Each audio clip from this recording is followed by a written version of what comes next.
Hai sahabat penghobi film, semoga kalian tetap sehat dan happy ya. Masih bersama dengan saya Najwa. Kali ini saya akan menceritakan episode 2 alur cerita drama Korea yang sedang naik daun, yaitu Squid Game. Pada episode pertama, diceritakan permainan pertama yaitu lampu merah lampu hijau. Bagi yang belum nonton, silahkan klik pojok kiri atas dan link video ada di deskripsi. Pada episode kedua, diceritakan setelah tahapan permainan pertama selesai. Sebagian peserta memutuskan untuk tidak melanjutkan permainan dan menceritakan kejadian demi kejadian setelah peserta dipulangkan. Sehingga mereka semua memutuskan untuk melanjutkan permainan. Tidak usah berlama-lama dengan spoiler, namun sebelumnya siapkan cemilan dan drink bubble ya. Yuk kita mulai alur cerita part 2-nya berjudul Neraka. Sebelum kalian lanjut nonton, jangan lupa like and subscribe ya. Nyalain juga lonceng notifikasinya. Seluruh peserta yang lolos dari eksekusi eliminasi tahap pertama berdiam termangu di kamar, seolah-olah tidak percaya apa yang barusan terjadi dalam permainan game pertama. Jihun mengucapkan terima kasih kepada Sangwoo dan Ali karena telah menyelamatkan hidupnya. Tiba-tiba, bersamaan dengan bunyi bel sekelompok panitia menggunakan baju merah bertopeng memasuki ruangan, melakukan pengumuman hasil permainan pertama. Dari 456 pemain, sebanyak 255 pemain tereliminasi. Yang lolos pada tahap berikutnya berjumlah 201 peserta.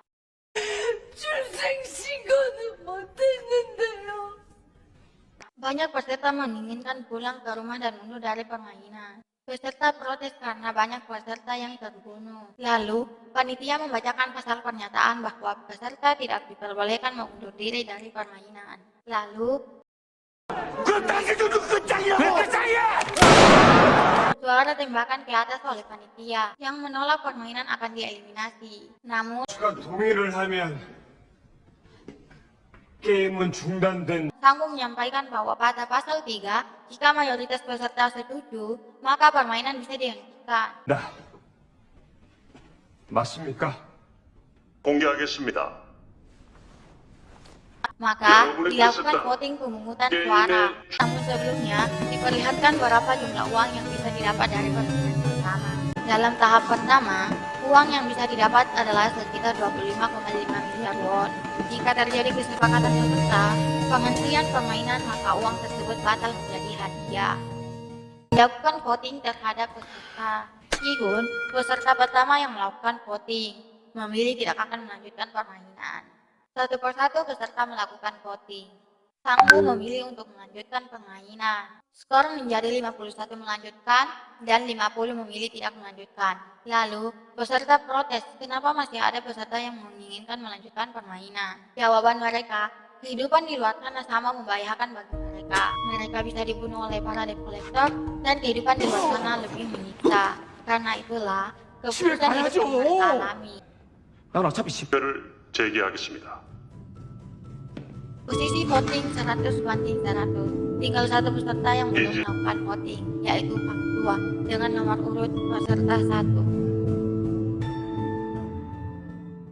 Akhirnya Pak Tua memilih untuk tidak melanjutkan permainan. Oleh karena itu, permainan akan dihentikan. 이번 게임은 여기서 중단하겠습니다. Namun, jika nanti mayoritas peserta masih menginginkan untuk melanjutkan permainan, maka suatu saat permainan akan dilanjutkan. 안녕히 돌아가십시오. 하겠습니다.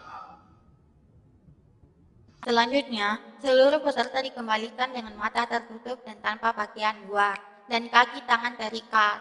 Jihun diturunkan bersama wanita pencopet, sedangkan Sangwoo diturunkan di suatu tempat bersama Ali di pusat kota Seoul.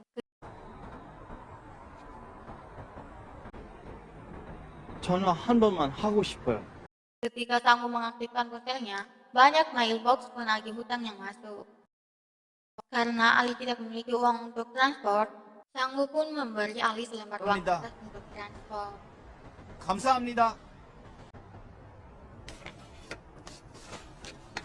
Lanjut ke scene selanjutnya, Jihun melapor kejadian yang dialami ke kantor polisi. Tapi, polisi tidak percaya yang diceritakan Jihun.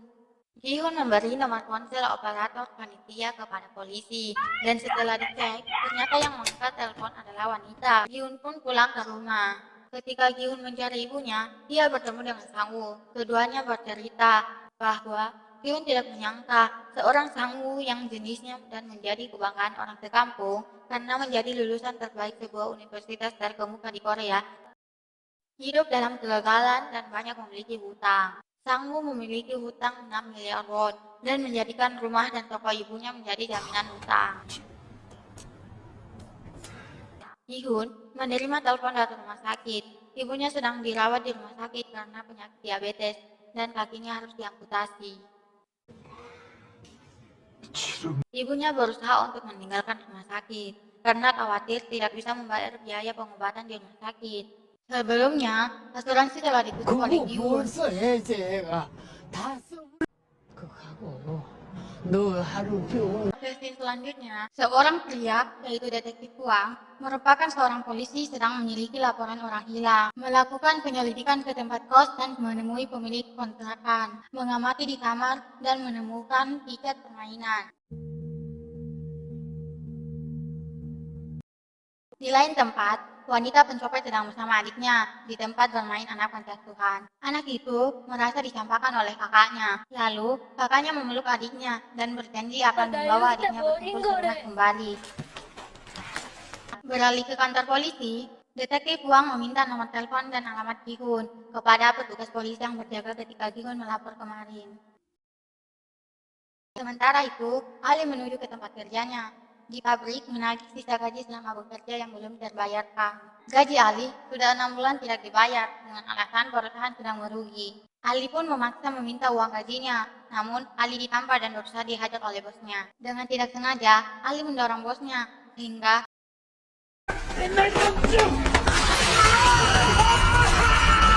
tangan bosnya terjepit di mesin pres besi, dan Ali pun membawa lari uang bosnya. Berlanjut ke tempat yang lain, wanita pencopet menuju ke lelaki yang mengambil uangnya untuk berinvestasi ke broker. Penjelasan lelaki Korea Utara membuat wanita kesal dan mengancam lelaki Korea Utara itu kesal. 한 번 더 나 속이면 다음에 나도 몰랐다. Di tempat yang berbeda, Ibu Sang-woo menyertakan kepada pelanggannya bahwa ia baru saja mendapat telepon dari anaknya, Sang-woo yang berada di luar negeri. Anaknya tersebut lulusan terbaik universitas dan anaknya sangat membanggakan orang tuanya. Namun, 서울대 경영학과요? tiba-tiba polisi yang datang ke toko Ibu Sang-woo menanyakan keberadaan Sang-woo. Ibunya mengatakan bahwa Sang-woo sedang berada di Amerika. Namun, polisi tersebut mengatakan bahwa Sang-woo melakukan tindak pidana ekonomi, melakukan penggelapan dan penipuan sehingga melanggar undang-undang. Ibu Sang-woo dengan gugup mengatakan bahwa tidak mungkin anaknya melakukan kejahatan. Polisi meminta kepada Ibu Sang-woo agar anaknya menyerahkan diri ke polisi. Di kontrakan Sang-woo, melalui sela-sela pintu, seorang mengantarkan tiket permainan berikutnya.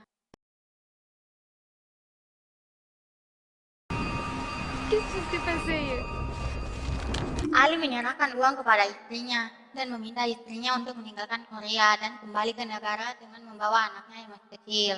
Ali mengatakan ia akan menyusul.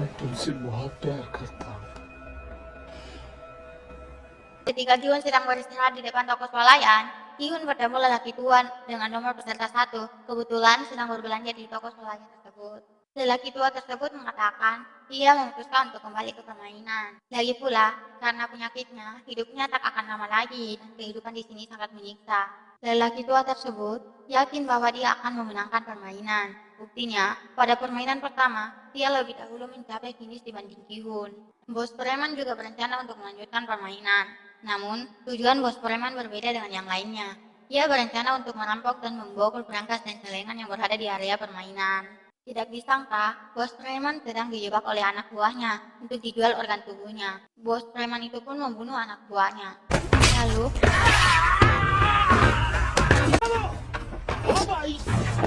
menyelamatkan diri dari pengajaran anak buah penjual organ tubuh dengan cara melompat ke sungai. Gi-hun menuju ke rumah mantan istrinya, bermaksud meminjam uang untuk pengobatan ibunya. Istrinya iba kepada ibunya, namun tidak memiliki uang untuk membantu. Ketika mantan suami istrinya datang, Gi-hun pun pamit untuk pulang. Gi-hun marah ke mantan istrinya karena akan membawa anak semata wayang Gi-hun ke Amerika. Ketika menuju perjalanan pulang, Hyun ditemui oleh Wang Jowoo, yaitu detektif polisi. Polisi itu mengatakan bahwa kakaknya menghilang dan memiliki tiket permainan yang sama dengan Gi-hun. Namun, kali ini Gi-hun menyangkal semua kejadian di permainan dan tidak memberi informasi kepada polisi tersebut. Ketika Hyun masuk ke dalam rumah, Gi-hun menemukan tiket permainan terselip di pintunya. Mereka pun dijemput menuju ke lokasi permainan.